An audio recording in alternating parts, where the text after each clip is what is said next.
Shalom, salam sejahtera bagi kita semua, Bapak Ibu Saudara dimanapun saudara berada. Senang sekali pada kesempatan kali ini kita kembali berjumpa melalui channel Firman Tuhan hari ini. Kiranya Bapak Ibu Saudara semuanya dalam keadaan sehat, kuat, dan selalu diberkati oleh Tuhan. Firman Tuhan hari ini saya berbicara tentang Yesus datang untuk mengubah jalan hidupku. Terambil dalam Injil Matius pasal yang kedua ayat yang ke-12. Demikian bunyi firman Tuhan. Dan karena diperingatkan dalam mimpi supaya jangan kembali kepada Herodes, maka pulanglah mereka ke negerinya melalui jalan lain. Jemaat yang dikasihi dan diberkati oleh Tuhan Yesus Kristus, teks ini berbicara tentang orang-orang Majus dari timur, dari negeri yang jauh datang untuk berjumpa dengan Yesus di Betlehem. Setelah itu mereka pulang ke negerinya melalui jalan lain, sesuai dengan pesan Tuhan dalam mimpi mereka. Memilih jalan lain yang berbeda dari jalan sebelumnya, dengan maksud supaya tidak berjumpa dengan Raja Herodes yang saat itu secara diam-diam sedang berencana untuk membunuh bayi Yesus. Bagi kita saat ini bukan jalan secara harfiah yang berubah, tetapi jalan hidup kita harus berubah, sebab situasi yang kita alami saat ini berbeda dengan situasi yang orang Majus alami pada saat itu. Dan bagi kita adalah bukan jalan secara harfiah yang berbeda, tetapi jalan hidup kita sendiri harus berubah setelah kita berjumpa dengan Tuhan Yesus Kristus. Tantangan orang Kristen saat ini bukan bagaimana cara yang bisa dilakukan untuk menghindari Herodes, tetapi bagaimana menjadi orang Kristen yang mencerminkan Kristus dalam kehidupannya.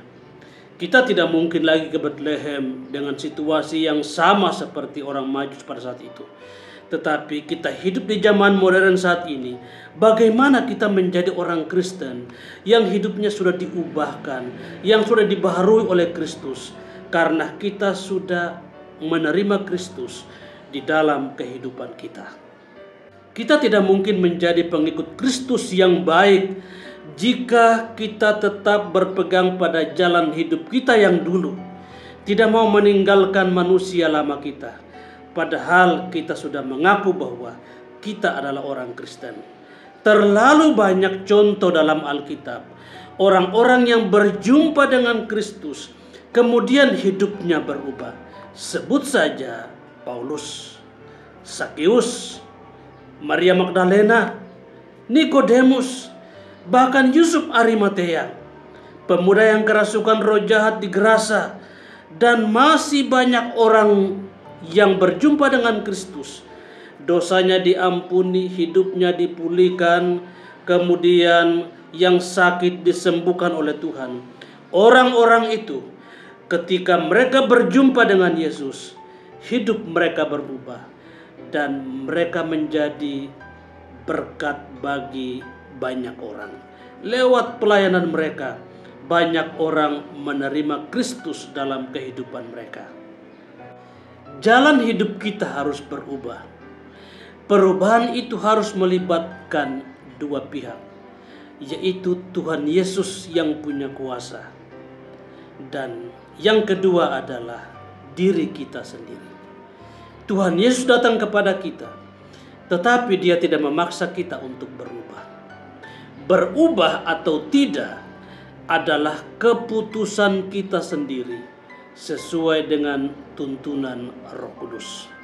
Faktanya hari ini Yesus sudah datang, tetapi banyak orang Kristen tidak mau berubah. Kristen KTP kebanyakan. Ada juga yang menunda untuk berubah.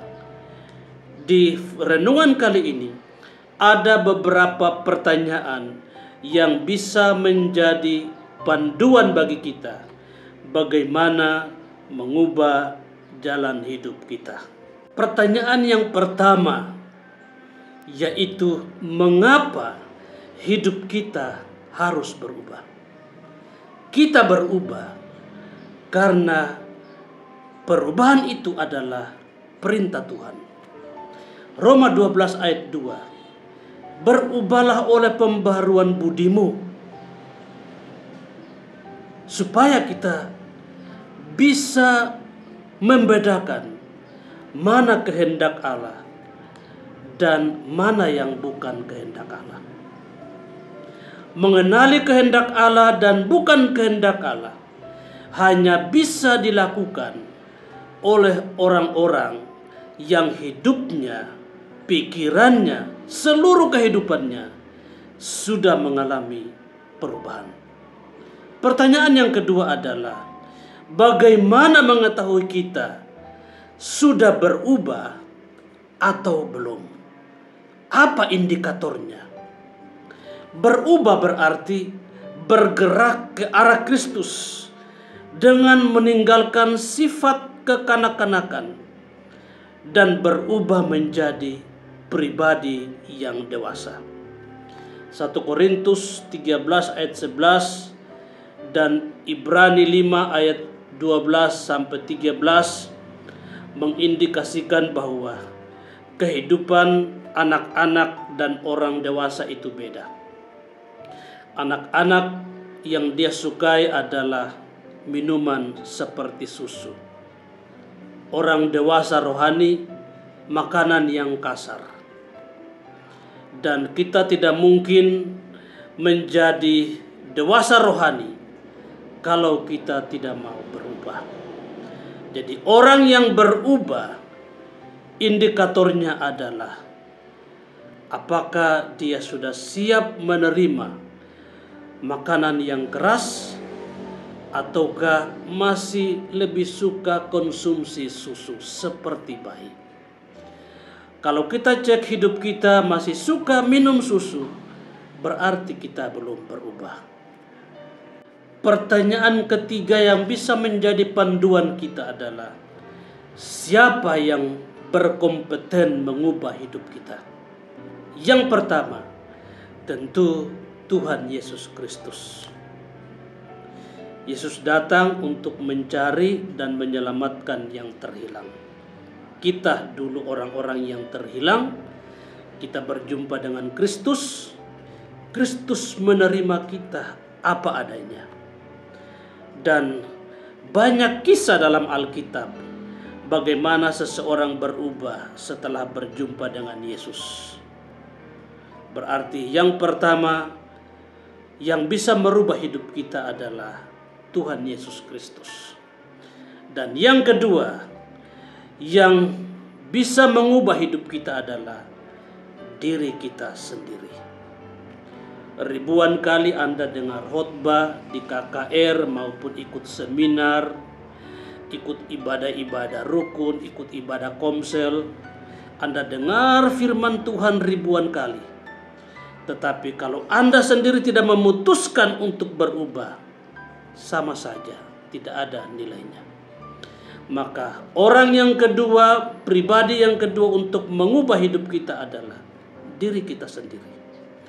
Kita yang dengar firman Tuhan, kita yang berjumpa dengan Tuhan, kita putuskan, ya hari ini saya mau berubah.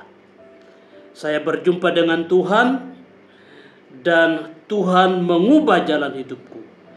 Ada tekad yang kuat. Kita harus memaksa diri kita untuk berubah. Kalau kita ikuti keinginan daging kita, maka kita akan cenderung menunda untuk berubah.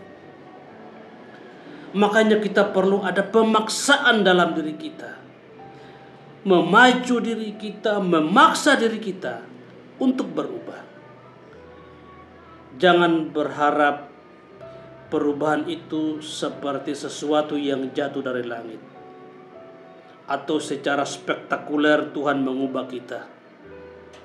Perubahan terjadi itu sesuai dengan keputusan kita mau berubah atau tidak. Salam sehat. Semoga kita semua diberkati dan dilindungi oleh Tuhan. Tuhan memberkati.